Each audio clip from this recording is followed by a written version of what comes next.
Hey there, welcome. If you're new, welcome back.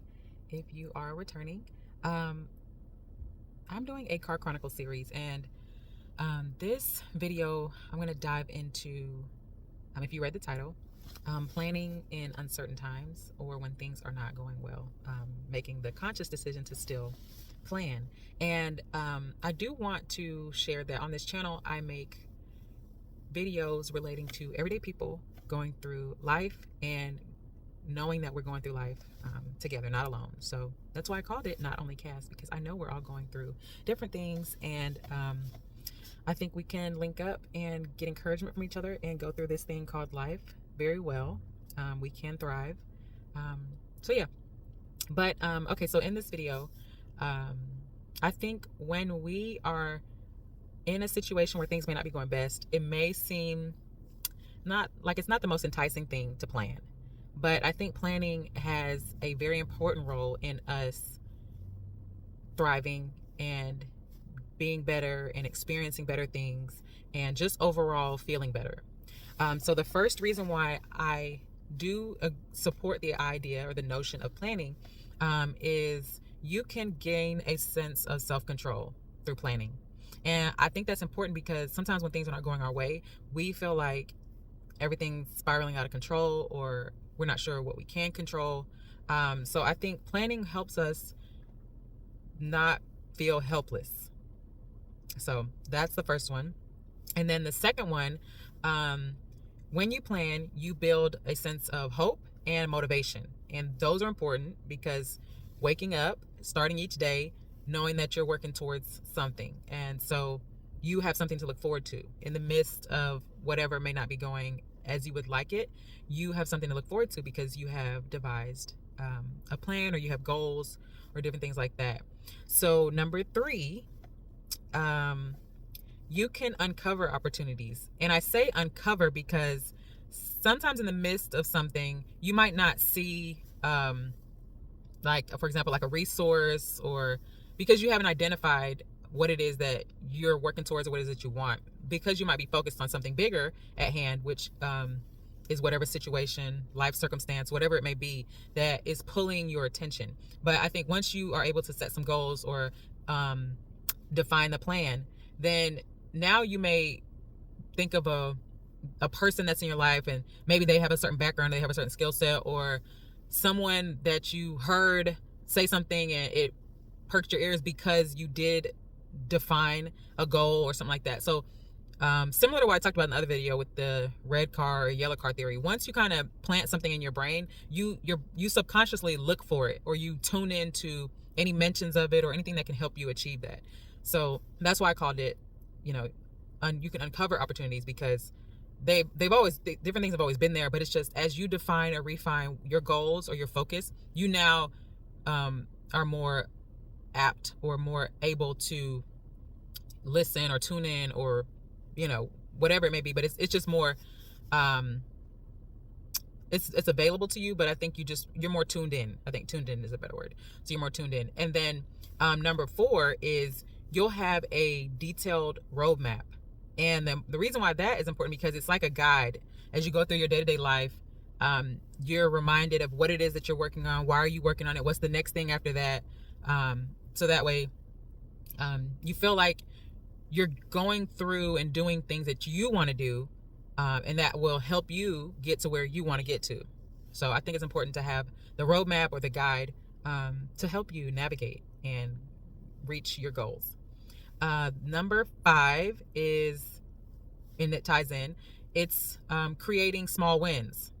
So with you defining, oh, I want to work on this, or I want to do this, you're able to, as you achieve smaller pieces of that, you can celebrate those things. So celebrating those small wins, keeping your momentum, your motivation high, because you're actually checking things off and doing things towards whatever the bigger you or better you goal is.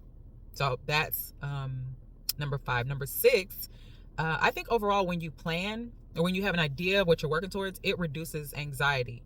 And so you can build a sense of resilience.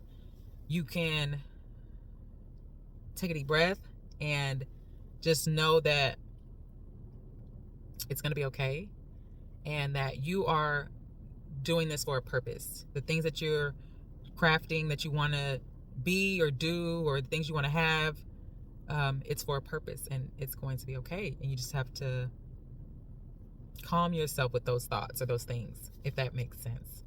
And then number 7 is you improve your problem solving. So when you come up with something that you want to work towards, you might automatically think of obstacles or things that could hinder you or things that could get in the way. So with you defining what you want to do, you can almost always think of something that could get in the way of that, and then you can find a workaround. Think of a solve for a workaround. Or, okay, I do want to wake up at X time, whatever the time is, but I got my such and such that I have to take out or feed in the morning or whatever. So you might come up with some sort of plan to where it's like, okay, so if I'm going to do this, let me add 5 minutes or add such and such time. So that way, that obstacle, I'm getting ahead of it. I'm solving a problem in advance. And therefore, you now are limiting the risk of you not sticking to that or not achieving whatever that goal may be, and allowing yourself to have an increased likelihood of success.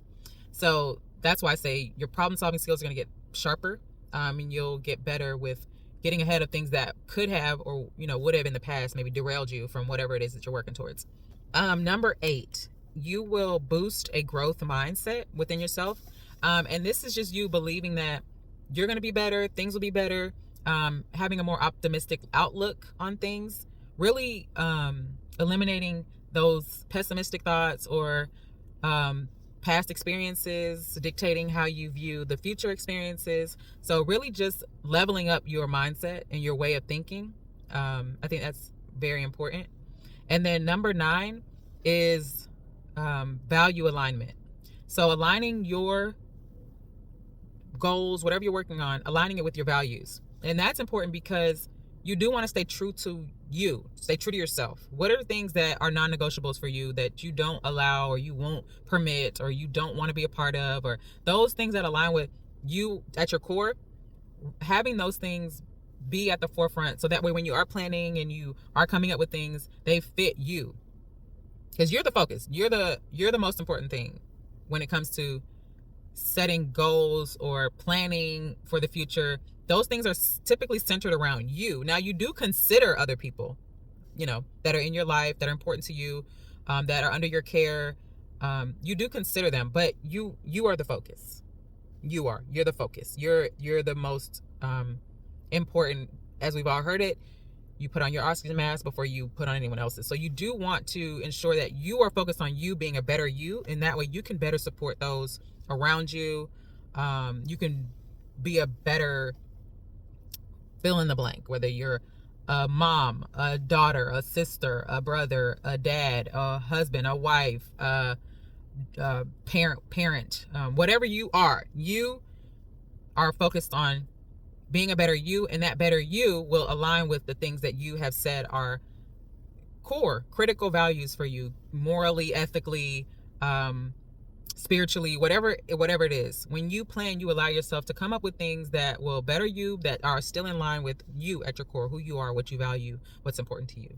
So I know I went through this pretty quickly, but I do want to encourage you, and I do want you to also know that you can encourage others as well if you want to send somebody this video, because sometimes we can get uplifted by not just helping ourselves, but also helping others and sharing things with others. So be sure to check the description box for anything, some resources, worksheets, different things like that. And I look forward to seeing you in the next video. Go ahead and, if you feel inclined to, you can subscribe and give this video a thumbs up. And I'll see you in the next video. Bye for now.